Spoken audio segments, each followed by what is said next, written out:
The Colombian government met FARC EP dissidents as part of the peace process in the South American nation. A 7.7 magnitude earthquake shook the Pacific coast of central Mexico, killing at least one person and triggering tsunami alerts. Russia presents in Geneva hard evidence of the U.S. military biological laboratories' activity in Ukraine. Hello, welcome to From the South. I'm Luis Alberto Matos from the teleSUR studios in Havana, Cuba. We begin with the news.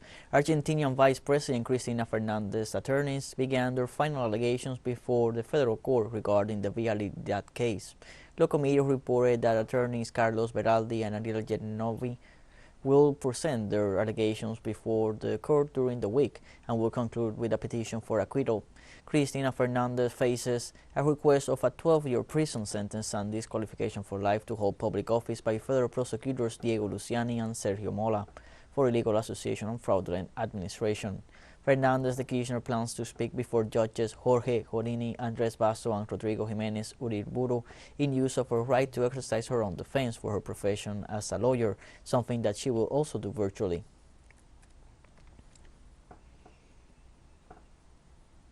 On Monday, Brazil's presidential candidate Luis Inácio Lula da Silva participated in a meeting with leaders and former candidates of the Workers' Party. The meeting took place in a hotel in the south of Sao Paulo and was attended by 8 former candidates who expressed their support to Lula da Silva's candidacy for 2022 presidential elections.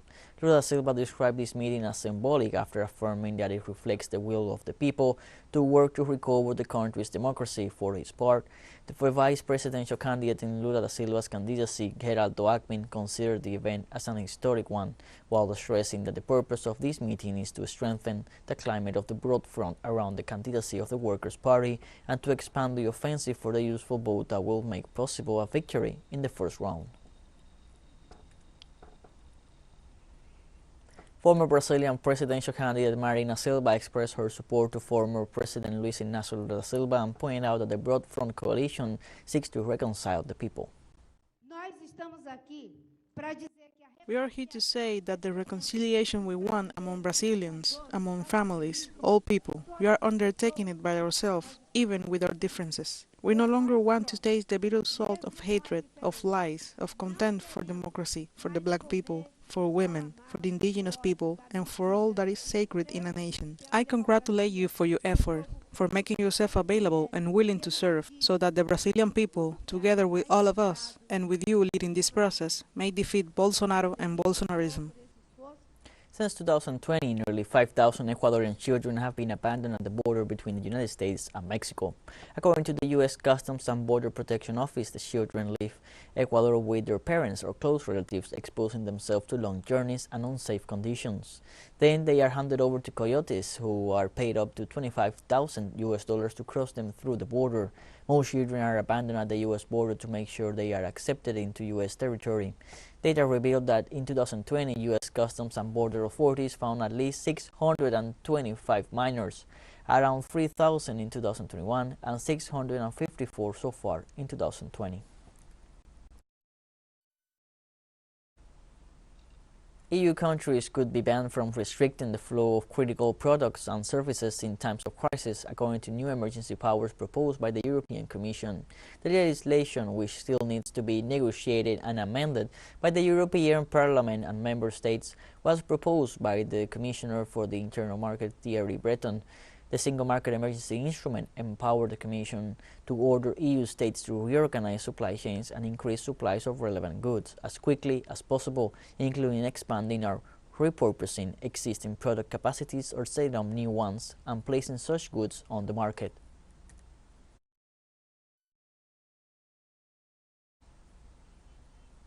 The Spanish NGO Proactiva Open Arms rescued more than 300 people seeking to cross the central Mediterranean Sea to Europe in unsafe boats. The rescue ship Open Arms Uno remained at sea, only seeking a safe port for the rescued people, including some who need medical attention and many who are suffering dehydration. In all, the ship performed 3 rescues in 24 hours. The largest one The open arms picked up 294 people, mostly Egyptians, from an overcrowded boat in waters south of Malta. Before that, they rescued 59 asylum seekers from Syria, Egypt, Sudan, and Eritrea from an oil platform in Tunisian waters.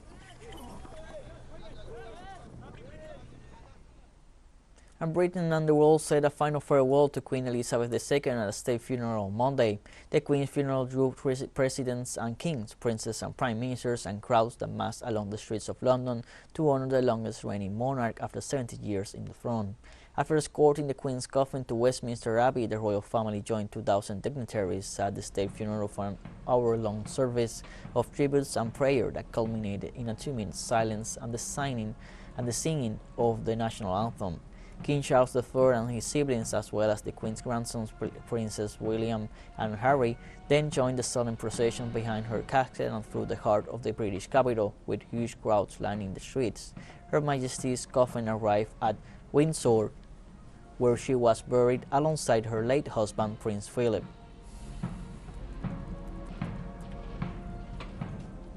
We have one more news after this short break, so stay with us.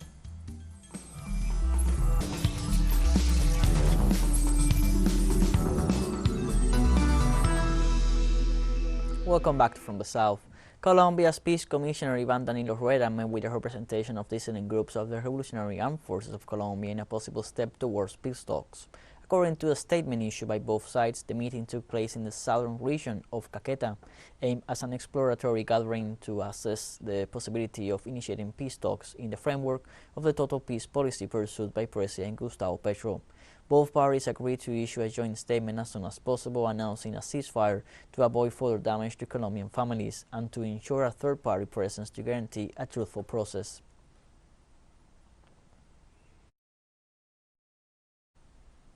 Ecuadorian authorities reported the murder of a public prosecutor in the city of Guayaquil. According to the National Police, Edgar Escobar was killed in front of the headquarters of the General Prosecutor's Office. Officials emphasized that causes of the attack remain unknown, while they reported the arrest of 2 suspect presumptive perpetrators of the crime.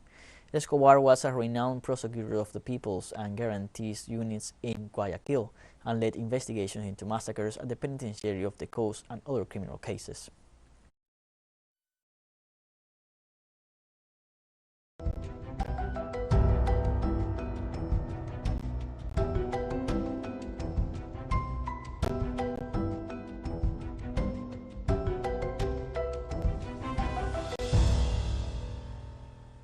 On Monday, Dominican Republic authorities placed 16 provinces in red alert due to Hurricane Fiona's passage through the country. About 12,000 people remain without power in the Dominican Republic due to the passage of the hurricane with maximum sustained winds of 150 km per hour, said the Emergency Operations Center. 789 people were displaced and 54 houses were damaged, while of the total number of evacuees, only 29 are in shelters. Meanwhile, the EOC extended the red alert to 16 provinces. The center of the hurricane system is forecast to move in the following hours through El Ceibo and the northern sector of Hato Major, and then probably continue through Samana. According to the U.S. National Hurricane Center, Fiona will enter the southwest Atlantic on Monday afternoon, while it is forecast to increase to Category 2.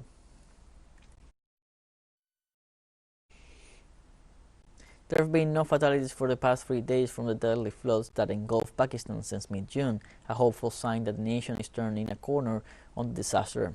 Even as rain stopped, families in Sukkur remain in tents and temporary shelters along the banks of the river Indus since the start of the unprecedented monsoon rains and flooding. More than 1,500 have died and thousands more have been injured. The floods have affected 33 million people, leaving hundreds of thousands homeless, and swelling waters have swept away villages, roads and bridges, and at one point inundated a third of Pakistan's territory. In the aftermath of the devastation, doctors and medical workers are battling the increase in waterborne diseases and other infections and struggling to treat the sick and deliver medicine, food, supplies, and tents to people displaced by the floods.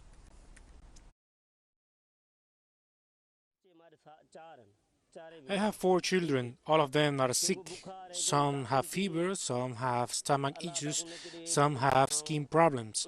We are forced to live here in tents amid this heat. There is no clean drinking water. Children have fallen sick. May God help us. Rains have stopped, but water is still standing. Because of that, cases of waterborne diseases are rising. Right now, the highest number of cases are those of malaria. There are a lot of cases of malaria. Then there are cases of stomach diseases, including diarrhea, gastroenteritis, and cholera because of the water. We are also getting patients with skin problems because people come into contact with stagnant water frequently. Upper respiratory tract infections are also rising with coughs and colds due to floods. A magnitude 7.7 earthquake shook Mexico's Central Pacific coast on Monday, killing at least one person and setting off a seismic alarm in the capital on the anniversary of two earlier devastating quakes. According to the U.S. Geological Survey, the quake hit at 1:05 p.m. local time, adding that it was centered 37 kilometers southeast of Aquila, near the boundary of Colima and Michoacan states, and at a depth of 15.1 kilometers. Michoacan's Public Security Department said there were no immediate reports of significant damage in that state beyond some cracks in buildings in the town of Cualcomán. Mexico's National Civil Defense Agency said variations of as much as 82 centimeters were possible in coastal water levels near the epicenter. The U.S. Tsunami Warning Center said that hazardous tsunami waves were possible for coasts within 300 kilometers of the epicenter.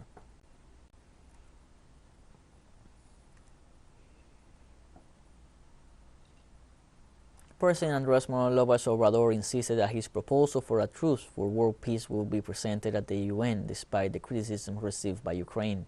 During the morning press conference, the president confirmed that the Mexican representative to the UN, Juan Ramón de la Fuente, has already met with representatives of the United Nations in his plan to mediate a ceasefire between Moscow and Kiev. López Obrador emphasized that they are distorting the proposed world peace plan and prefers to avoid comments until the proposal is fully known. These declarations come after the advisor of the president of Ukraine, Mikhailo Podolyak, criticized the 5-year peace plan presented by Mexico and pointed out as a suspicious Russian plan.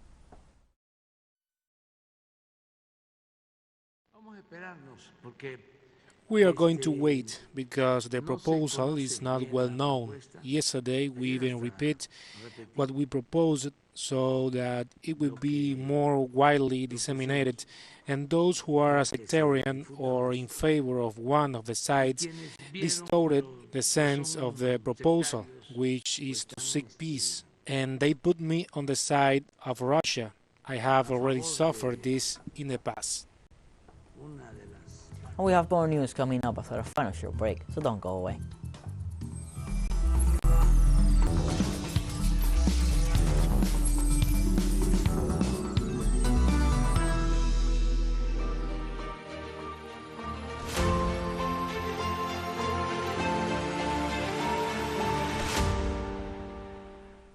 Welcome back to From the South. In Geneva, Russia presented tangible evidence of the activity of the U.S. military biolaboratories in Ukraine. None of the attending delegations questioned the veracity of the evidence presented by Moscow. The head of the Russian Nuclear, Biological and Chemical Defense Troops, Igor Kirillov, reminded that during the summit of the signatory countries of the Convention on Biological Weapons, his country denounced that the United States and Ukraine violated the first and fourth articles of the Convention. Kirillov noted that the participants of the summit were handed copies of real documents previously announced by the Russian Defense Ministry, as well as material evidence confirming that biological weapons programs were being carried out on the territory of Ukraine.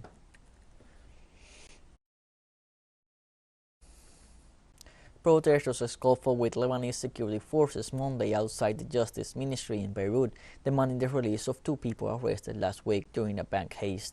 Monday's protests outside the Justice Ministry demanded the release of Abdul Rahman Zakaria and Mohamed Rustam, who have been held since Wednesday after they broke into a bank branch and helped the depositor to take her trapped savings to pay for her sister's cancer treatment. Anger with local lenders who have been imposing informal capital controls, including limits on ATM withdrawals for nearly 3 years, has increased in recent weeks, with some depositors storming bank branches and taking their trapped savings by force. The Lebanese government has implemented few of the IMF's 5-point list that includes restructuring the financial sector, implementing fiscal reform, restructuring the external public debt, as well as anti-corruption and anti-money laundering efforts. On Monday, the International Monetary Fund started a working visit to Lebanon to verify the implementation of the financial aid agreement measures with that government. This visit takes place in the middle of the constitutional deadline for the election of the president in the absence of a government. The IMF delegation's agenda to Beirut will focus on meetings with the highest figures of the state, parliament, and the central bank. During their stay in the country, they will discuss with the head of finance and economic agencies the preliminary treaty to face the crisis in the country, the reform of the banking sector, the capital control law, and the approval of the budget, which are some of the demands of the international organization to advance in the implementation of the financial support to Lebanon. This September 24th, teleSUR invites you to see a brand new documentary titled Alex Saab, a Kidnapped Diplomat. The audiovisual features testimonies from lawyers, experts, and family members of Alex Saab, including his wife Camila Fabri. All of them will reveal details never known before about the first kidnapping of a diplomat in the history of the world. It also compiles the actions taken by the U.S. government toward countries and individuals to ambush Saab in Cape Verde. Authorities in the island country imprisoned the Venezuelan high government official without an arrest warrant against him. Don't miss this documentary, Alex Saab, a Kidnapped Diplomat, only on teleSUR. And we have come to the end of this news briefing. You can find these and many other stories on our website at telesurenglish.net. You can also join us on social media, Facebook, Twitter, Instagram, and Telegram. And you can also follow us on TikTok at the account at teleSUR English, in which you will be able to see news in different formats, news updates, and much more. For teleSUR English, I'm Luis Alberto Matos. Thank you for watching.